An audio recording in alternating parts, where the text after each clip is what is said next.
আনন্দিত মই আৰু প্ৰথমতে আপোনালোকৰ হিলছ টাইমছৰ ডিফু যোগেদি মই বহুত ধন্যবাদ দিলোঁ যে আজি আমি অসমত বা অসমীয়া বা আমি জনজাতি হিচাপত আমি কাৰ্বি বুলি কোৱাৰ লগে লগে আমি খিলঞ্জীয়া বুলি কোৱা হয় বা ইংলিছত আমি ইণ্ডিজিনিয়াছ বুলি কোৱা হয়। কিন্তু যদি ইণ্ডিজিনিয়াছ যোনটো আমি খিলঞ্জীয়া যি জন্মৰ পৰা আমাৰ যোনটো ধৰ্ম সংস্কৃতি বা আপোনাৰ যিটো কৰণীয়া কাম as a Karbi as a tribal হিচাপে যিবিলাক মানে আজিলৈ মানে আমি অৰ্থনৈতিক অভাৱত বা হওক বা শিক্ষাৰ ভিত্তিতে হওক বা কিছুমান মানুহে বা বেলেগ ধৰ্মীয় মানুহবিলাক আহি আমাৰ কাৰ্বি এই সমাজত সোমাই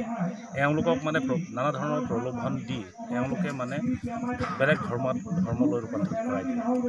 কিন্তু আজি গম পোৱা গৈছে যে আজি টোটেল আমি ডিফাৰেণ্ট ঠাইৰ পৰা আহিছে যে আমাৰ টোটেল 35তকৈ অধিক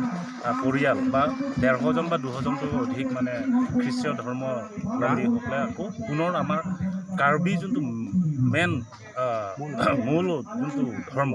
যিটো কয় আমি আৰণবাৰী বুলি কয়, আমি বাৰীথেই বুলি কোৱা হয় বা সংহাৰী বুলি কোৱা হয়,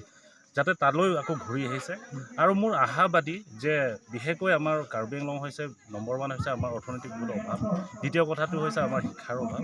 যদি আমি সেই আমাৰ নিজৰ সংস্কৃতি আমাৰ যোনটো বিশ্বাস আমাৰ যোনটো আমাৰ পূৰ্বপুৰুষত যোনটো বিশ্বাস কৰি অহা সেই বস্তু যদি আমি বিস্তাৰকৈ যদি গাঁৱলৈ যায় বা গাঁৱলৈ বা ঘৰে ঘৰে যদি লৈ যায়, যেতিয়া আমি নৱপ্ৰজন্ম